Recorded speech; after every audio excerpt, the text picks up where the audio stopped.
اعوذ باللہ من الشیطان الرجیم بسم اللہ الرحمن الرحیم السلام علیکم ورحمۃ اللہ وبرکاتہ۔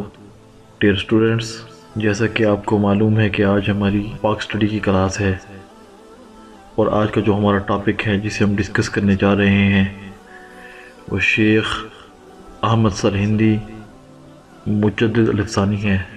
آپ کی شخصیت کسی تعارف کی محتاج نہیں۔ ڈیئر اسٹوڈنٹس، جیسا کہ آپ کو معلوم ہے کہ 10ویں صدی ہجری کا آخری دور ابتدائی اسلام کا دور تھا اور مختلف فتنوں نے سر اٹھایا ہوا تھا۔ ایسے پرآشوب وقت میں اللہ تعالی نے حضرت مجدد الافسانی کی صورت میں امام انقلاب پیدا فرمایا۔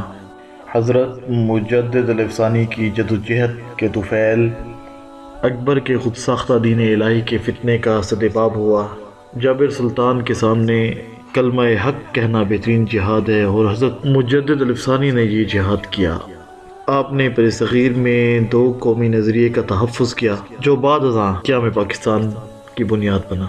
ڈیئر اسٹوڈنٹس، یہ حقیقت ہے اگر مجدد الافسانی کفر و الحاد کا راستہ نہ رکتے تو شاید پاکستان معرض وجود میں نہ آتا۔ ڈیئر اسٹوڈنٹس، حضرت مجدد الافسانی کا اصل نام شیخ احمد سرہندی، آپ کا لقب بدر الدین، جبکہ آپ کی کنیت ابو البرکات ہے۔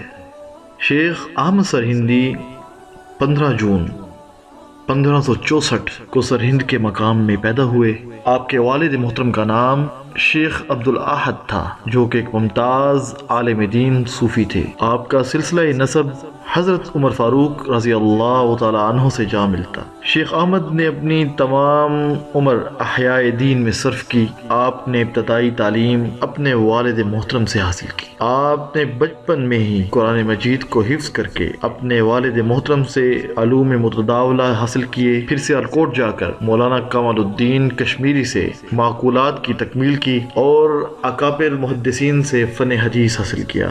آپ 17 سال کی عمر میں تمام مراحل تعلیم سے فارغ ہو کر درس و تدریس میں مشغول ہو گئے۔ 1599 میں آپ نے خواجہ بقی اللہ کے ہاتھ پر بیعت کی۔ آپ کی علم و بزرگی کی شہرت اس قدر پھیل گئی اور تمام عالم اسلام کے مشائخ علماء آپ سے مستفید ہونے لگے، یہاں تک کہ آپ مجدد الافسانی کے خطاب سے یاد کیے جانے لگے۔ آپ طریقت کے ساتھ شریعت کے بھی سخت پابند تھے۔ مجدد الافسانی تصوف کے مخالف نہیں تھے، آپ نے ایسے تصوف کی مخالفت کی جو شریعت کے تابع نہ ہو۔ ڈیئر اسٹوڈنٹس، آپ فرمایا کرتے کہ قرآن و سنت کی پیروی اور ارکان اسلام پر عمل ہی زندگی میں کامیابی کا واحد راستہ ہے۔ مغل بادشاہ اکبر کے دور میں بہت سے ہندوانہ رسوم و رواج اور عقائد اسلام میں شامل ہو گئے تھے۔ اسلام کا تشخص ختم ہو چکا تھا۔ اسلام اور ہندو مت میں فرق کرنا مشکل ہو گیا تھا۔ یہ واحد شیخ احمد سرہندی تھے جنہوں نے ڈٹ کر ہندو جارحیت کا مقابلہ کیا۔ ہندو راجے اکبر کے مرد شمشیر تصور کیے جاتے اور ہندو رانیاں محلات کے اندر اکبر کے دل و دماغ پر سوار ہوا کرتی تھیں۔ اسی وجہ سے ہندو مت تحریک کو دربار اکبری کی حمایت حاصل تھی۔ اکبر کے دور میں ہندو بہت زیادہ دلیر اور بے خوف و خطر ہو گئے تھے۔ مساجد کو مندر بنانا شروع کر دیا گیا۔ متھرا کے ایک برہمن نے مسجد کی جگہ مندر کو قائم کر دیا، اور اتنا ہی نہیں بلکہ آپ صلی اللہ علیہ وسلم کی شان اقدس میں گستاخی بھی کی گئی۔ جب اسے سزائے موت دی گئی تو دربار اکبری میں ایک ہنگامہ برپا ہو گیا۔ دین الہی کے نام پر ایک نئے دین کی بنیاد رکھ دی گئی، اور جیسا کہ آپ کو معلوم ہے کہ ابو الفضل اور اس کے دونوں بیٹے سب سے پہلے اکبر پر ایمان لے آئے، اور پھر یہ سلسلہ چل نکلا۔ ڈیئر اسٹوڈنٹس، دین الہی ان فرسودہ عقائد کا نام ہے، اس فرسودہ نظام کا نام ہے، فرسودہ دین کا نام ہے جو اکبر کا خود ساختہ دین تھا۔ اس دین میں جوئے، سود، شراب اور خنزیر کو حلال کر دیا گیا۔ رسم ختنہ، گائے کا ذبح کرنا، قانون نکاح، تدفین و تکفین کو، جیسے کہ ہم کسی ڈیڈ باڈی کو اسلامی طور طریقے کے مطابق جنازہ پڑھنے کے بعد اس کو ہم قبر کے اندر دفن کرتے ہیں، اس کو ہم تدفین و تکفین کہتے ہیں، کو حرام قرار دے دیا گیا یا ان قوانین میں ترمیم کر دی گئی۔ آتش پرستی، سورج پرستی، گنگا جل کے استعمال. اب گنگا جل سے مراد یعنی دریائے گنگا جو ہے اس کا جو پانی وہ استعمال کرتے ہیں اس کو گنگا جل کہتے ہیں. تصویر کشی، سجدہ تعظیمی کو نافذ کیا گیا. اب دربار کا عام رواج اور رجحان دین اسلام کا مذاق اڑانا. تاریخ ہجری سے یعنی حضور نبی کریم صلی اللہ علیہ وسلم کی مکہ مکرمہ سے مدینہ منورہ کی طرف جو ہجرت آپ صلی اللہ علیہ وسلم نے کی، سیدنا فاروق اعظم رضی اللہ تعالی عنہ کے دور سے تاریخ ہجری کا آغاز ہوا.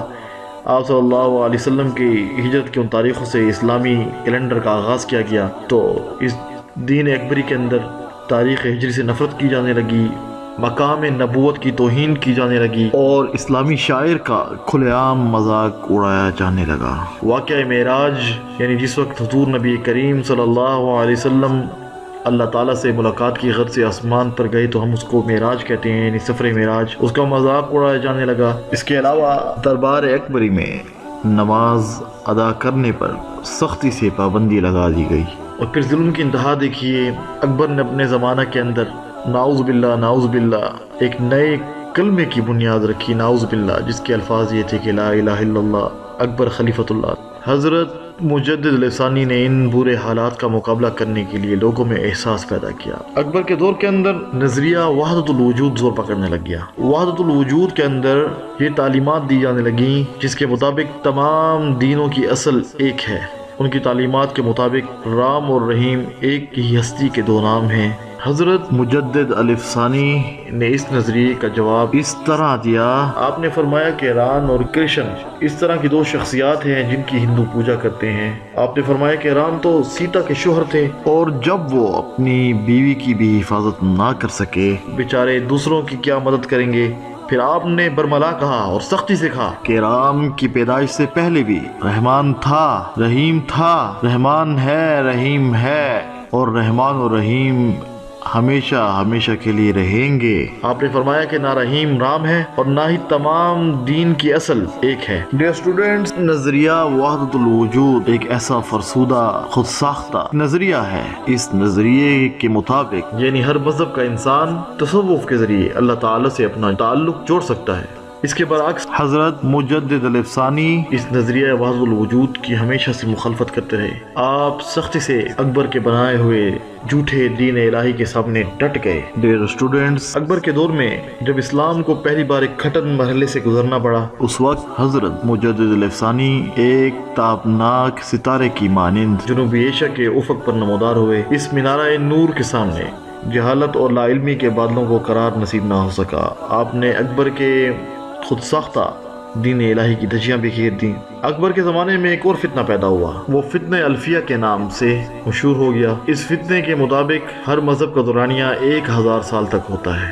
ان لوگوں کا یہ بھی کہنا تھا کہ اسلام نے بھی 1000 سال مکمل کر لی ہیں. اب اسلام بھی ایک پرانا مذہب بن چکا ہے اور اس کی تعلیمات وقتی تقاضوں کو پورا کرنے کے لیے ناکافی ہیں. اس لیے نئے دین کی ضرورت ہے. اکبر نے دین الہی کی صورت میں ان کی وہ ضرورت نعوذ باللہ من ذالک پوری کر دی. اکبر کے دور میں امام ربانی حضرت شیخ احمد سرہندی مجدد الف ثانی نے اکبر الفیہ اور بھکتی کے خلاف جہاد اس انداز سے کیا کہ اکبر اپنے مذموم عزائم میں کامیاب نہ ہو سکا. اس کی موت سے اس کا دین بھی مر گیا، اس کی ڈیڈ باڈی کے ساتھ اس کا دین بھی دفنا دیا گیا. اس طرح عہد اکبری میں غیروں کے علاوہ علماء سو کی وجہ سے اسلام اور شریعت محمدیہ کو جو نقصان پہنچایا گیا، حضرت مجدد الف ثانی نے اس کا بھرپور ازالہ کیا.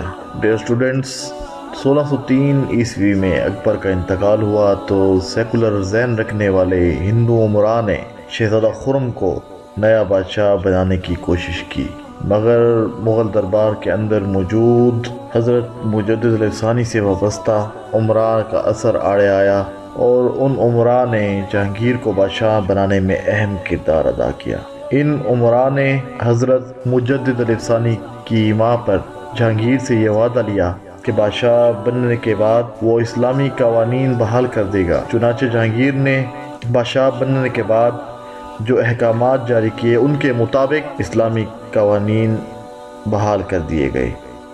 شراب کی بندش، مساجد کی تعمیر کی اجازت اور اشاعت اسلام کی سرکاری حوصلہ افزائی بھی خاص طور پر قابل ذکر ہے۔ ڈیئر اسٹوڈنٹس، اس دور کے اندر معاشرے کے بگاڑ اور مسلمانوں کے عقائد و اعمال میں خرابی کے ذمہ دار زر خرید علماء سو ہی تھے، جنہوں نے دنیاوی مال و زر کی خاطر عوام الناس کو گمراہ کیا، اور یہ ہر دور میں ہوتا چلا آ رہا ہے، چاہے وہ اب کا دور ہو چاہے وہ پچھلا دور ہو۔ دنیاوی مال و زر کی خاطر ان علماء سو نے ہمیشہ عوام الناس کو گمراہ کیا، اور اس دور میں یہ لوگ غلط عقائد اور قرآن و سنت سے متصادم اصولوں کو دین ٹھہراتے تھے، اور اپنے باطل نظریات کے فروغ کے لیے شہنشاہ کو بھی ورغلاتے۔ تو مجدد علیہ ثانی نے عوامی سطح پر ان علماء کا زبردست محاسبہ کیا، اور اپنے حلقہ اثر کے عمراء کو بار بار تاکید کرتے کہ شہنشاہ کو ان غلط کار مولویوں اور پیروں سے دور رکھنے کی برابر کوشش کرتے رہیں۔ ڈیئر اسٹوڈنٹس، آپ کو بتاتا چلوں کہ حضرت مجدد علیہ ثانی نے علماء سو اور بے دین صوفیاء کی پھیلائی ہوئی بدعات کا کلا کما کرنے کے لیے سنت نبوی کی اشاعت و تعلیم پر خاص زور دیا۔ شیخ احمد سرہندی نے اپنے عہد میں رواج پانے والے تمام افکار و نظریات اور عبادات کا قرآن و سنت کی روشنی میں جائزہ لیا، اور ان تمام بدعات کی شدت سے مخالفت کی جن کا عہد نبوی صلی اللہ علیہ وسلم میں کوئی بھی وجود نہ تھا۔ انہوں نے اس عمل کی مسلسل تبلیغ کی، اس بات کی مسلسل تبلیغ کی کہ بدعات اور منکرات در حقیقت پیغمبر اسلام حضور نبی کریم صلی اللہ علیہ وسلم سے بغاوت کا نام ہے۔ ڈیئر اسٹوڈنٹس، یہ ایک مسلمہ حقیقت ہے کہ حضرت مجدد علیہ ثانی عہد جہانگیری میں ایک بڑی مذہبی طاقت بن گئے تھے، چاہے وہ امراء ہوں چاہے وہ عوام ہو، ان پر حضرت مجدد علیہ ثانی کا یکساں اثر تھا۔ وہ حکومتی فیصلوں پر اثر انداز ہونے لگے تھے۔ ان حالات میں بادشاہ کی ملکہ نور جہاں اور وزیر اعظم آصف جاہ، جو کہ ملکہ کا بھائی تھا، دونوں نے شہنشاہ جہانگیر کے کان بھرنا شروع کر دیے کہ شیخ احمد ایک بڑی طاقت بن چکے ہیں، اگر ان کے اثرات کو نہ روکا گیا تو وہ حکومت پر قبضہ کر سکتے ہیں۔ چنانچہ سجدہ تعظیمی کو ایک بہانہ بنا کر بادشاہ نے انہیں گرفتار کر دیا اور گوالیار کے قلعہ میں نظر بند کر دیا، جہاں وہ 1 سال تک قید رہے۔ جس وقت آپ کو دربار میں طلب کیا گیا تو آپ نے بادشاہ کو سجدہ تعظیمی نہ کیا۔ جب جہانگیر نے اس کی وجہ پوچھی تو آپ نے کہا، سجدہ اللہ کے علاوہ کسی اور کے لیے جائز نہیں، یہ اللہ کا حق ہے جو اس کے کسی بندے کو نہیں دیا جا سکتا۔ بعد ازاں حضرت مجدد علیہ ثانی نے جہانگیر پر خاص توجہ دی۔ جہانگیر ان کی تعلیمات سے بہت متاثر ہوا، پھر اس نے شراب کی روک تھام، مساجد کی تعمیر اور اسلام کے فروغ پر بہت زیادہ توجہ دی۔ اور ڈیئر اسٹوڈنٹس، یہ بات ایک مسلمہ حقیقت ہے کہ اگر یہ انقلاب برپا نہ ہو سکتا تو دین الہی اکبر کے شاہی پردے میں آج سے 4 صدی پہلے ہی ہندو مت بر صغیر کی ملت اسلامیہ کو ہڑپ کر چکا ہوتا۔ ڈیئر اسٹوڈنٹس، میں امید کرتا ہوں میرے آج کے اس لیکچر نے آپ کے دین الہی کے بارے میں تمام کانسیپٹس کلیئر کر دیے ہوں گے، اور میں اس چیز کی بھی امید کرتا ہوں کہ آپ نے اس لیکچر کو اپنے پاس نوٹ کیا ہوگا۔ دعا ہے کہ اللہ رب العزت ہمیں حضور نبی کریم صلی اللہ علیہ وسلم کے بتائے ہوئے راستے پر چلنے کی توفیق عطا فرمائے۔ وما علینا الا البلاغ۔